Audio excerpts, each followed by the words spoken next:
Good evening, Mr. and Mrs. America, and all the ships at sea. Does anyone watching tonight know one key difference between Franklin Roosevelt and Donald Trump? I know. One was of the Democratic political party in the United States of America, and one was of the Republican political party in the same nation. But folks, what is a key difference?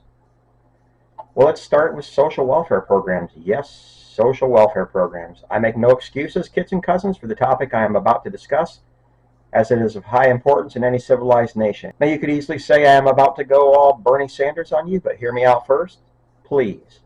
Whether you like it or not, whether you admit it or not, every nation needs a robust system of social safety nets in place to keep its citizens from falling off a cliff financially, socially, and culturally. If you want it otherwise, only look to various third world nations like Zimbabwe, Puerto Rico, or Azerbaijan. So here we have FDR, president through the Great Depression, Dust Bowl, and World War II. Trying times for certain, and also times when so many Americans endured great stress and trials. FDR saw great need all across the land and acted to alleviate some of the pain for average everyday American citizens. Donald Trump sees great need all across the land and does nothing to alleviate any of it, short of waging more Middle Eastern wars. Now, friends and colleagues, I realize that sounds harsh, but I put the facts out there for all to see as I see them.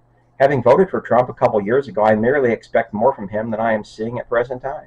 I realize that we live in a tough, pull yourself up by the bootstraps America in 2026, a nation where many do not want to see anyone get a handout or a hand up no matter what, by golly.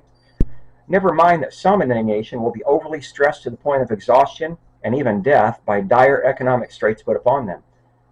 We don't give a damn. Get your lazy ass out and work. I said get off the dole now. So here we have a modern president in Donald Trump, and it just was announced that all receiving Medicaid health care coverage will be required to do some form of work for that coverage beginning in January 2027. Okay, all you red-blooded American tough guys out there, you're happy about now, I guess, right? By golly, I'm not going to see my hard-earned tax dollars funding the housing, food, or medical care of anyone else. Hell no.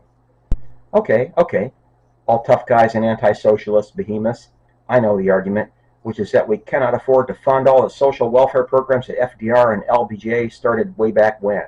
All right, maybe there was some extra bloat in some of those programs, but they did cushion the fall of many in their time of need. I'm about to make a statement that no one here can disagree with, no matter how badly they want to. Take a long look at BlackRock, the military-industrial complex, and so many wasted Middle Eastern wars, and what do you see? So many wasted billions of dollars that could have been spent on something that actually benefited American citizens, like housing assistance, food assistance, or medical assistance programs. Yes, whether you're the biggest tough guy opponent of anyone getting 1 red cent of welfare assistance in this godforsaken land or not, you lose the argument on this one, folks. Take one simple glance at the billions of dollars worth of military equipment left by Felon Joe cartel in Afghanistan and tell me that so many down and out Americans now living under bridges and losing their lives without health care could not have been taken care of instead. But here we are, people. We have the Trump administration now bent on making it harder for people with bone-on-bone knees to get any health care taken care of without grinding those knee bones more to eke out some semblance of health care come January of 2027. All of this at a time when grocery prices continually increase to record highs, and record high utility bills are sending struggling families into bankruptcy. Yes, folks, newsflash, the Trump economy continues to struggle whether you want to face the facts or not. I also see millionaire congressmen and senators with cush pension plans and 100% paid for health care coverage sitting idly by and watching while the social safety nets are all pulled from the nation and doing nothing to stop it either. What lying hypocrites. Donald Trump sits back in his lap of luxury accommodations and does literally nothing to improve the plight of so many in our land who need housing, food assistance, or medical care, all while he enjoys all three anxiety-free. If you think otherwise, please post in the comments below. And while I do not know Franklin Roosevelt or Lyndon Johnson well enough to speak to their personal comfort levels, I can guess that they felt some degree of remorse for the plight of the Americans suffering and did something about it, did they not? What else would have driven these men to enact welfare programs to benefit the impoverished? I mean, you can wriggle and rearrange your arguments to counter this puppet on this particular subject all you want to, but you will lose, I do believe. Any nation that does not care for its most poor and underprivileged citizens is headed for a fall. Don't believe me? Tell me how much struggle you see in Nigeria and Philippines. These are nations that offer no assistance whatsoever to their citizens and are inundated with poverty and crime.